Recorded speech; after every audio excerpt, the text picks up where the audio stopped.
Assalamualaikum warahmatullahi wabarakatuh. Gazia Iman, berbagi informasi Islami yang insya Allah bermanfaat dunia akhirat.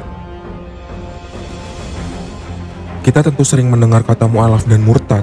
Hal tersebut akrab di negara kita karena negara kita merupakan negara yang beragama dan mayoritas adalah pemeluk Islam. Menurut situs mu'alafcenter.com, mu'alaf berasal dari bahasa Arab yang berarti tunduk, menyerah, dan pasrah. Sedangkan dalam Islam, pengertian mu'alaf ini digunakan untuk menunjuk seseorang yang baru masuk agama Islam.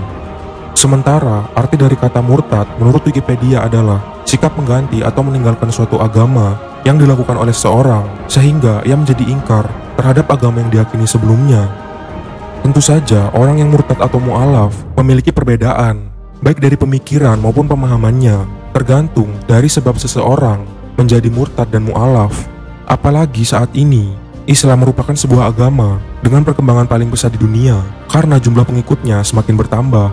Mereka masuk Islam bukanlah karena iming-iming dunia seperti harta ataupun yang lainnya. Dan di video ini kita akan membahas perbedaan seorang murtad dan mu'alaf yang bisa kita kaji sendiri di dunia nyata. Perbedaan pertama antara seorang yang mu'alaf dan murtad adalah hal ini. Tidak ada seorang pun yang masuk Islam ditawari sebuah iming-iming duniawi seperti harta dan tanah ataupun yang lainnya. Tetapi mereka biasanya memang menemukan sebuah hidayah untuk memeluk Islam walaupun mereka dicaci, dimaki, difitnah, diusir, dikucilkan, bahkan sampai ada yang dibunuh. Kenapa para mu'alaf ini bertahan sedemikian walaupun ujiannya sangat berat? Karena ada iman di hati mereka dan mereka memegang erat iman tersebut.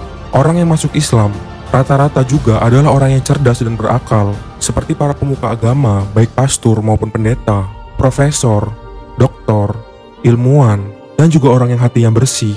Hal ini berbeda dengan orang yang murtad. Orang yang murtad kebanyakan juga dijanjikan atau diberikan sesuatu, seperti sembako, uang, tanah, atau fasilitas lainnya. Jika iman yang dimiliki orang tersebut lemah, tentulah kenikmatan dunia akan ia pilih daripada agamanya, karena pemahaman agama mereka yang kurang baik dan dangkal. Atau mungkin bisa juga mereka adalah orang yang munafik, lalu teriming-imingi dunia dan murtad. Dan kebanyakan orang-orang yang murtad adalah orang-orang yang cinta dunia, serta bukan dari kalangan orang yang mengerti agama Islam. Lalu perbedaan yang nomor dua antara seorang yang murtad atau mu'alaf adalah seseorang mu'alaf biasanya akan bisa menghafalkan kitab suci Al-Quran, padahal kitab suci tersebut berbahasa Arab.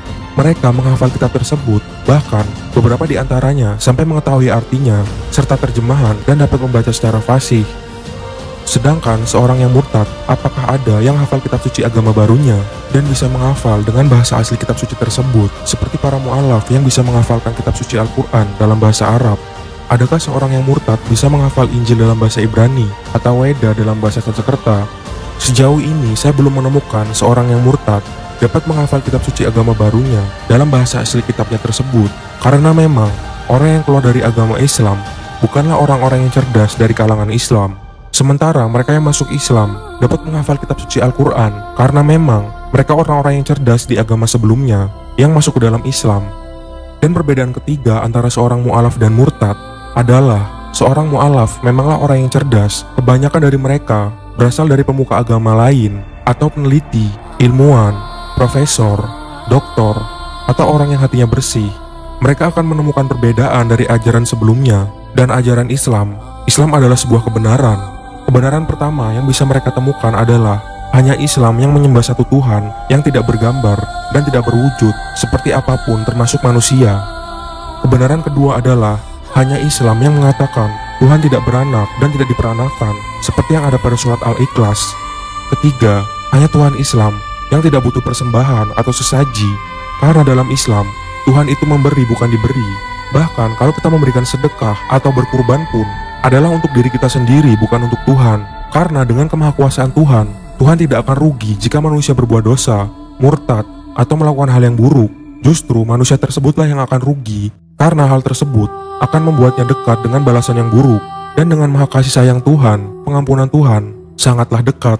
Bahkan di dalam Islam, jika ada manusia yang melakukan kejahatan 100 tahun, lalu ia bertaubat di hari terakhirnya dengan sungguh-sungguh menyesal di dalam hatinya, serta tidak mengulanginya lagi, maka Allah akan mengampuni dosanya karena rasa sayang Allah kepada semua makhluknya. Dan karena Islam itu adalah agama yang menilai akhir bukan menilai awal. Mungkin kita akan bahas bentuk kasih sayang Allah kepada manusia dan mengenai Islam agama yang menilai akhir bukan menilai awal di video lainnya. Dan kebenaran keempat, Al-Quran adalah ilmiah dan sains. Kalau kita membaca kitab suci Al-Quran, maka kita akan menemukan sebuah bahasa dengan makna dan pengertian yang sangat tinggi. Jika kita adalah seorang yang cerdas, kita pasti tahu kalau Islam adalah agama yang berisi kebenaran. Bahkan kata Zakir Naik, 80% isi Al-Quran itu bisa dibuktikan dengan benar secara penelitian ilmiah dan sains. Sementara 20%-nya masih belum bisa diteliti, bukan karena yang 20% ini salah, tapi karena 20% ini berisi tentang akhirat serta yang gaib termasuk surga dan neraka.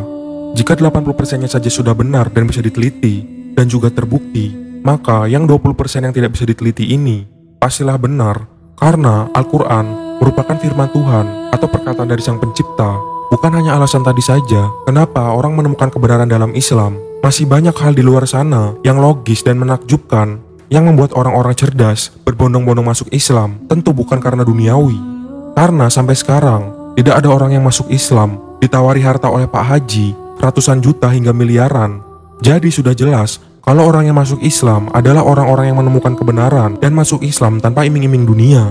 Selain 3 perbedaan di atas, tentunya masih banyak perbedaan lain yang dimiliki oleh seorang yang mu'alaf dan murtad. Silahkan kalian nilai sendiri dan tambahkan di kolom komentar. Allahu a'lam bishawab. Demikian pembahasan dari video kita. Mohon maaf jika ada kesalahan materi dan penyampaian. Silahkan luruskan di kolom komentar. Dan jangan lupa untuk menekan tombol subscribe dan loncengnya, karena subscribe kalian akan membantu channel Islami ini agar menjadi lebih baik dan dapat menjangkau banyak orang. Assalamualaikum warahmatullahi wabarakatuh.